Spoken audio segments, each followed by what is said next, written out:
In this world of woe, so much suffering and misery, our hearts are longing for the endless home of peace and love and harmony. Oh, no more bitterness, hatred or greed. Paradise is the place we need. I feel the peace inside of me. Greetings and peace. This is Dr. Laurence Brown with another episode of Interfaith Issues. I'm coming to you today with a topic that might surprise a lot of you.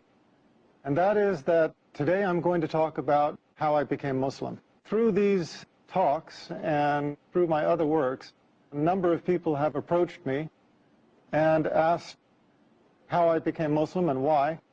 And if for no other reason than simply to tell the story once, answer everybody's questions, and let people know how I made this major change in my life and in my religion, I've decided to tell the story. The story takes us back to 1990. Before 1990, I was the typical American. I basically subscribed to the philosophy that the person who died with the most toys wins. I had spent my life accumulating different things of this world, and that was the only thing that I knew. That was the only objective I knew in life. In 1990, my second daughter was born. I guess I wasn't listening the first time. When my first daughter was born, Christina, about 10 months before, she did something I had never seen any child do before, and that is that she was able to stand from the very first day of life. From the very first day, if I put her on her feet, she would stand upright by herself. Now, I'm a doctor. I'm a medical doctor. I understand that that is something that a newborn baby is not supposed to be able to do. But I didn't see it as a miracle. I saw it as something interesting, something charming about this child. But I guess I didn't get the message. I guess the message had to come to me twice, and the second time in a more dramatic way. So, 10 months later, in 1990, my second daughter, Hannah, was born. Now, Hannah was taken directly from the birthing room in the hospital to the neonatal intensive care unit. And at the time, I didn't know why. They did not tell me. I was a doctor working in the hospital. It was George Washington University Hospital, one of the most famous hospitals in the United States. That was the hospital where President Ronald Reagan went when he was shot. You cannot fault the medical care at that hospital. They had the highest medical care. So when I found out that my second daughter was blue, I was very concerned. I went and saw her in the intensive care unit. From the level of her chest down to her toes, she was a dusky, the only way I can describe it is a gunmetal blue, this deep, deep, dusky kind of blue. Now, for those of you in the medical profession, you understand what that means. A lot of people, even outside the medical profession, understand what that means, but for those of you who don't, you know how when you look at the veins in your arms, in a pale-skinned person like myself, those veins are blue. The reason why is because blood, when it is carrying oxygen, is red. When the blood does not have oxygen, it turns blue. And that was the color of my child. We took a cardiac ultrasound it showed that she had a coarctation of the aorta. Now, the aorta is the major vessel that comes off of the heart and then sweeps down to the rest of the body, carrying all of the blood for the body from the chest down. And a coarctation is a critical narrowing in that artery. We could see where the artery was normal size. We could see where it was normal size on the other side, but right in the middle, there was this tight coarctation where the artery narrowed down to almost nothing. So that was the condition of my child. She was dying. Her body was suffocating. Now, as a doctor, I understood what this meant. I had assisted on numerous cardiothoracic surgeries. I knew that this almost certainly meant for this child that she would undergo emergency thoracic surgery. They would cut open her chest. They would replace the vessel with a graft. And these children, in general, don't do well. Given the technology of the time, about 20 years ago, my expectation was that my daughter would have the surgery, survive a few years, need to have the surgery again to replace the graft as she grew, and eventually the graft would fail and she would die. Now, that was my understanding at the time. That was the understanding of the intensivist, the doctor caring for my daughter at the time. So we were standing over this one-day-old baby, not even one-day-old baby, whose body was dying for lack of oxygen, and we were just watching her die. They called in a cardiothoracic surgeon from the Children's Hospital across town in Washington, D.C. When he came to see my daughter, I had to leave because I was emotional and I was not helping things. I was not helping them to do their job. I left the intensive care unit. I went down the hallway. Because it's an intensive care unit, there's a prayer room nearby.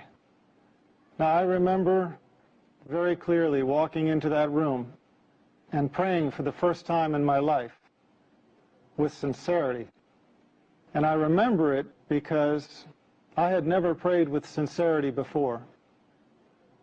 All of my life, I had been in charge. If there was anything that I needed, I knew how to go after it. If there was anything I wanted, I knew what I had to do to get it.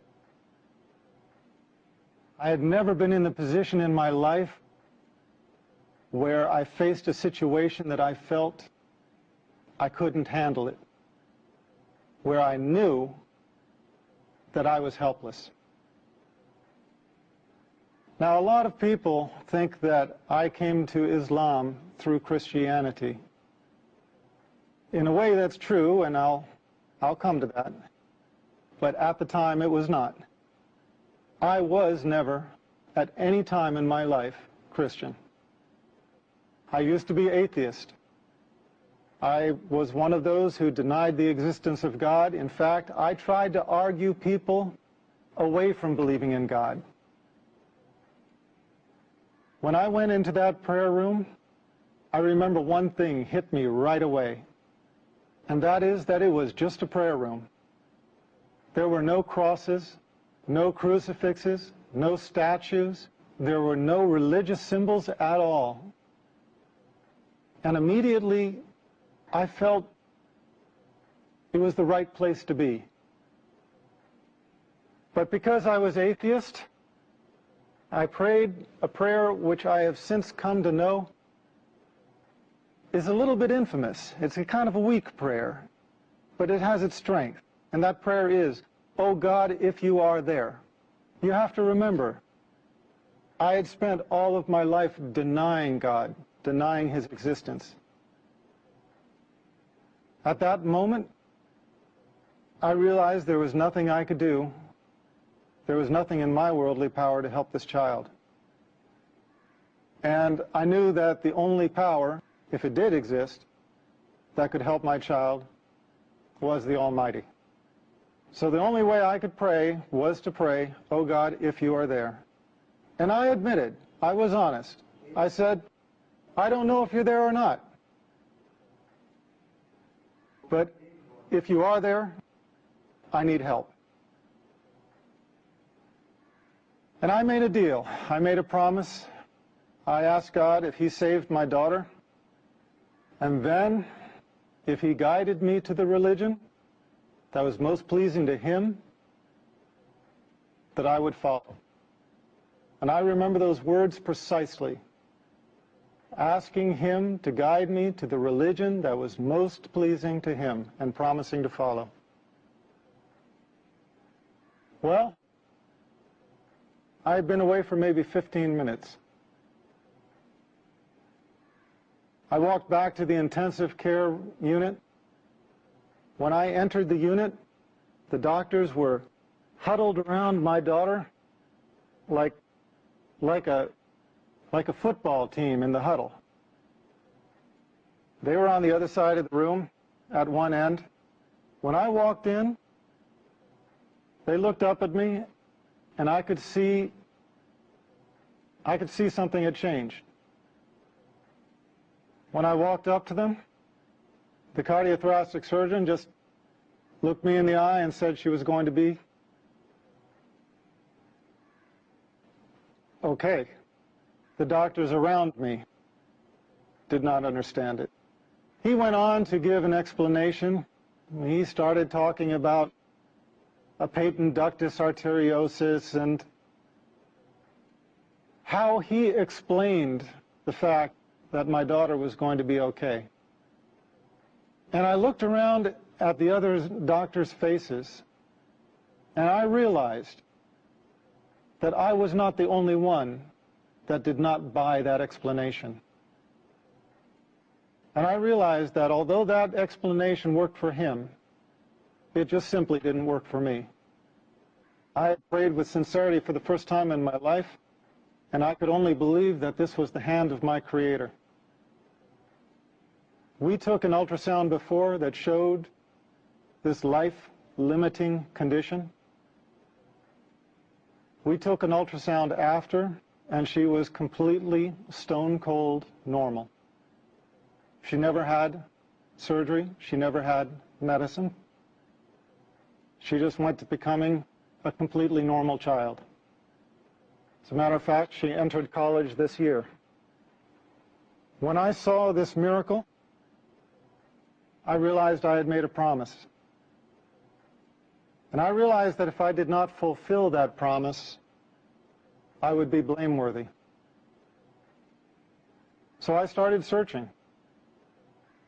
I had promised my Creator that if He would guide me to the religion most pleasing to Him, that I would follow. And the last thing I wanted was to die with that promise being unfulfilled.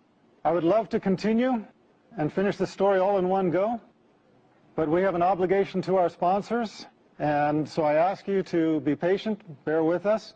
We're going to break for a few minutes. We'll be right back. Welcome back. This is Dr. Laurence Brown again, speaking on the subject of my conversion to Islam. And I will just continue the story that I started, telling how and why I became Muslim. So, I started reading scriptures of a variety of religions. I studied Buddhism, Taoism, Shintoism, read into the Bhagavad Gita, started studying Hinduism, worked my way around to Judaism, Christianity, started working myself up the ladder of the revealed monotheistic religions. With each religion I encountered, I basically just came to the conclusion that, well, no, that's not it. It didn't take me long to decide against Buddhism, against Taoism, against Hinduism. That's why I ended up studying Judaism. When I studied Judaism, I felt, okay, now here there is some truth, but there are also some things that I did not believe. I found inconsistencies in the Old Testament, which we'll talk about in another show, inshallah. I found the prediction of 3 prophets to follow, and that obviously raised the question, well, if those prophets do not count as John the Baptist and Jesus Christ as the first 2 of those 3, who else could it be? So I moved on to Christianity. As I studied Christianity, I just was looking for the answer anywhere I could find it. I studied with the Southern Baptists, the Quakers, the Greek Orthodox, the Roman Catholics, Mormons, Seventh-day Adventists. My head is kind of swimming with all of the sects of Christianity that I approached for longer or shorter periods of time. And in the end, I could never get my answers. I would go to the priests, having actually done something that very few Christians, in my experience, really do, and that is reading the Bible and questioning aspects of it. Now, please understand, I don't mean this to put down anybody out there. I don't mean this as a criticism to Christians who hold on to their faith, but I just mean to say that most Christians accept their faith unconditionally without really analyzing it. I found Jesus Christ calling himself the Son of Man, so I wanted the priest to tell me, why do Christians call him the Son of God if he called himself the Son of Man? I found Jesus Christ in 3 places asked, what is the most important commandment? And he said, "Know, O Israel, your God is one God." And I couldn't find the Trinity anywhere. I said, well, if the Trinity is not in the Bible, why are people teaching it? Why are people believing it? Why are people following it? Why are people professing it? And they said, well, it's First Epistle of John, chapter 5, verse 7. And I found out that that's a forgery. It doesn't exist in the original manuscripts, which is why it has been modified in the more modern Bibles. It is why you do not any longer find in the reputable Bibles published in modern day, you do not find it talking about the Father, the Son, and the Holy Spirit, and these 3 are one. You don't find that anymore because the scholars of modern times have recognized that that was a misleading insertion. As Scofield's Reference Bible states, it's an interpolation. It's a misleading insertion. I wanted the priests to answer these questions for me, and I never found a single one of any sect anywhere who could. I felt almost more lost than before. I believed in what Jesus Christ taught. I believed that he was a prophet. I believed in God as one God. I believed that man's relation with God is direct, without intercessor. I believed that we are accountable for our actions.